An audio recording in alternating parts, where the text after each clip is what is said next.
क्या हम यही मंजर देखेंगे जितना भी अरसा, वैसे तो 5 साल की होती है पार्लियामेंट की मुद्दत, लेकिन तहफ़्फ़ुज़ात जाहिर किए जा रहे हैं कि शायद ये ना चल पाए, खुदा ना खास्ता। हम तो यही उम्मीद करते हैं कि पूरे 5 साल पूरे किए जाएं कौमी असम्बली के। लेकिन सर, जिस तरह से हम मनाजिर देख रहे हैं, कोई घड़ियां लहरा रहा है, कोई जूते लहरा रहा है, जिस तरह से नारेबाजी हो रही है, क्या इसी तरह ये मुद्दत जो है वो पूरी होगी?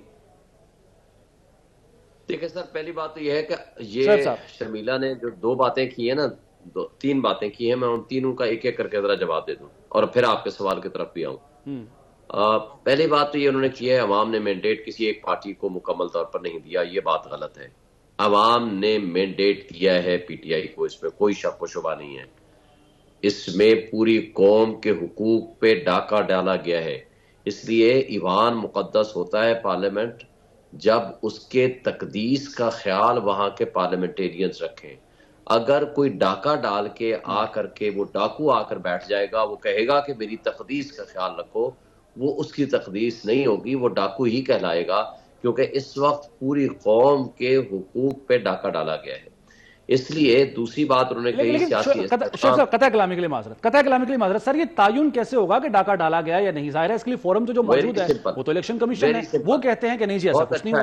देखिए, वो जो डाकू ऊपर जाकर के उसमें बैठ गए हैं पार्लियामेंट में, जिनको खुद को पता है, उसका मैंने कल भी तकरीर की थी, इमरान खान साहब ने ये खुद कहा है कि भाई आप कहते हो ना कि केपी में आपके हल्के खोले जाए, वहां कैसे जीत गए? हम तमाम केपी के हल्के भी खोलने को तैयार हैं, आए फॉर्म 45 पे डिटरमिन करा ले। फाफिन ने कहा है, जो पोटन ने कहा है, जो इदारे आपके हैं, उन्होंने उसकी तजवीज दी है कि आए जुडिशल कमीशन बना लो, डिस्ट्रिक्ट एंड सेशन जज के जरिए आप फॉर्म 45 की डिटर्मिनेशन करा लो, ऑडिट करा लो, जो उसमें जीता है उसको आने दो, जो नहीं जीता है उसको साइड पे कर दो। लेकिन उसका तरीकाकार ये नहीं है जिस तरीके से इलेक्शन कमीशन ने उन तमाम रिटर्निंग ऑफिसर्स की न सिर्फ उस करप्शन को शेल्टर किया है, प्रोटेक्ट किया है, बल्कि उनको फैसिलिटेट किया है। ये काबिल अफसोस बात है। हमारे अगर आईनी इदारे, अगर हमारे मुल्क की एस्टेब्लिशमेंट, हमारे मुल्क की ब्यूरोक्रेसी, जिनकी जिम्मेदारी थी ये को लोगों के हुकूक के तहफ़्फ़ुज़ की जमानत दें, लोगों के हुकूक को तहफ़्फ़ुज़ करें, उन्होंने खुद इसमें रोल अदा कर दिया है। दूसरी बात की, अगर इतने एतराज़ात आपको हैं, तहफ़्फ़ुज़ात हैं इलेक्शन कमीशन पर, तो सर आप अदालतों से रुजू करें ना। आपको मैं बिल्कुल ठीक है, लेकिन इसमें पॉइंट शामिल कर लेना कि सवाल आ जाए। अच्छा, सवाल मैं बाद में लेता हूं, लेकिन मुझे बात एक मुकम्मल करने दें। बताएं जी जी, बोले बोले। सियासी इस्तेहकाम वाली बात हुई कि सियासी इस्तेहकाम होना चाहिए, जरूर होना चाहिए। सियासी इस्तेहकाम ही, इसमें कोई शक नहीं है, जिन्होंने बात की है माशी इस्तेहकाम की जामिन हुआ करता है। मगर मुझे बता दें कि मुस्लिम लीग नून के निसार चीमा क्या कह रहे हैं, लश्करी रईसानी क्या कह रहे हैं, आप मुस्तफा कमाल ने क्या अल्फाज गुफ्तगू किया है जिसको वो मानते भी हैं, हाँ ये मैंने कहा है। महमूद चकजई ने आज क्या कहा है, मुस्तफा खोखर ने क्या कहा है, जमात इस्लामी ने क्या कहा है, टीएलपी ने क्या कहा है। अगर इस तरीक़ाकार और इस अंदाज से अगर डाका जनी होगी और इस तरीके से ये इलेक्शन चुराए जाएंगे, तो सियासी इस्तेहकाम तो दूर की बात है, सियासी अदम इस्तेहकाम आपके दरवाजे पे खड़ा है। 70 रुपए बिजली का यूनिट पीटीएम मन ने पहुंचा दिया था 12 रुपए से, आज आपका 170 पे पहुंचेगा। गैस की जो तबाही आपने बिल में की है वो आपके सामने है। आपकी फैक्ट्री बंद हो चुकी है, 25% सूद के ऊपर कोई फैक्ट्री या कारखानादार जो है ना वो नहीं ले सकता और ना फैक्ट्री चला सकता। पॉइंट टू पॉइंट चलते हैं। मैं चाहूंगा जो आपने बात की है शर्मिला साहबा से उसका रिस्पांस ले लेते हैं, फिर आगे बढ़ते हैं। आपकी तरफ आता हूं। शर्मिला साहबा वो कह रहे हैं कि जी मैंडेट तो पीटीआई को दिया है अवाम ने, और वो इस पे करप्शन का जिम्मेदार करार दे रहे हैं इलेक्शन कमीशन को। देखिए जी, ये इनका क्लेम है और इनका अख्तियार है, इनका राइट है जमहूरिया का, ये क्लेम कर सकते हैं। ये 180 सीटें क्या, ये 280 सीटें क्लेम कर सकते हैं। मैं इसके ऊपर इसलिए तबसरा नहीं करूंगी या इनको जवाब नहीं दूंगी, क्योंकि देखिए अगर इनको कहीं तहफ़्फ़ुज़ात हैं, इनको शिकायत हैं, तो उसका अजाला करने के लिए फॉरम्स मौजूद है, इलेक्शन कमीशन है, ट्रिब्यूनल है, फिर हाई कोर्ट है और सुप्रीम कोर्ट है। ये इनके मामलात हैं, ये इनको हैंडल करने हैं। इनके इंट्रा पार्टी इलेक्शन हुए, उसमें इशूज़ हुए, उसके बाद इनका इंतखाबी निशान ले लिया गया, फिर इन्होंने इलेक्शन लड़ा, जो भी हुआ, इंडिपेंडेंट्स आए, उसने इत्तेहाद में गए, कुछ टूट गए, जो भी हुआ, ये इनके मामलात हैं, ये खुद ही इसको डील करें।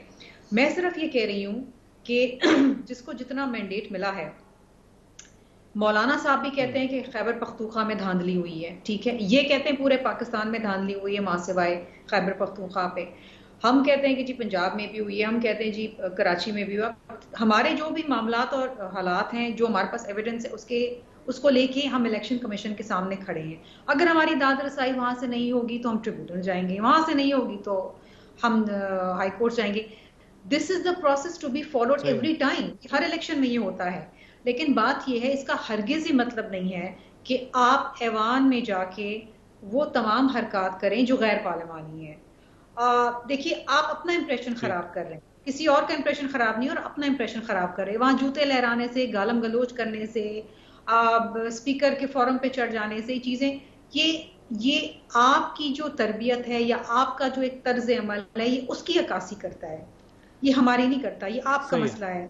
आप कौम को ये दिखाएं कि आप भी पार्लियामान में बैठने के काबिल हैं, आप बैठ सकते हैं, आप पार्लिमानी बिजनेस चला सकते हैं, आप एक अच्छी मुस्बत ऑपोजिशन का किरदार अदा कर सकते हैं।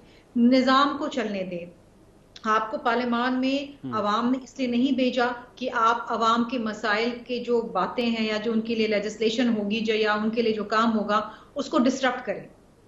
आगे इनकी मर्जी है, अगर ये माजी से नहीं सीखे तो क्या कर सकते हैं। ठीक है शोएब साहब, आपने सुना शर्मिला साहब क्या कहती हैं। आपको अगर मैंडेट मिला है आवाम के मसाइल हल करने के लिए तो सर उसकी तरफ तवज्जो दें। जिस तरीके से हाउस को चलाया जा रहा है, जिस तरीके से आप लोग बहसियत अपोजिशन अपना किरदार अदा कर रहे हैं, उससे शायद एक तासुर अच्छा नहीं जा रहा, ना सिर्फ पाकिस्तान में बल्कि पाकिस्तान से बाहर भी। देखिए, तासुर किसको कहते हैं? तासुर वो है जो आज पूरी दुनिया चीख रही है कि ये इलेक्शन हम नहीं मानते, ये लेजिटिमेट गवर्नमेंट नहीं है। अल्लाह की कुरान मजीद की जो अल्लाह ताला के जो 99 नाम है उसके नीचे जिस तरह ये ओथ लिया गया चोरी के वोट को चोरी करके और डाकाजनी करके, उसको लोग नहीं मान रहे। ये है एक्चुअल ईवान का तकद्दुस कि जिसने चोरी की है वो पीछे हट जाए। ईवान को चलाने के लिए आईन और कानून के मुताबिक आपको चलना पड़ेगा। और जो शर्मिला साहिबा कह रही हैं, इनकी अपनी तरह फुटेजेस उठा लें जब ये अपोजिशन में हुआ करती थी, इनका क्या अपना कंडक्ट होता था इर्रेस्पेक्टिव। ये कह रही हैं कि हम फ्रेंडली अपोजिशन में आ जाएं। उसी तरह जो बिलावल साहब पहले तो कहते रहे कुछ और जो ही अभी इलेक्शंस खत्म नहीं हुआ अगले दिन ये आपस में बैठ के बंदर बाट कर ली सारी वो क्या नाम है पोजीशंस। जरूर करें, हमें इनकी सियासत पे किसी किस्म का कोई एतराज नहीं, अपने हिसाब से ये इनके अपने नजरियात हैं, अपना चलाएं।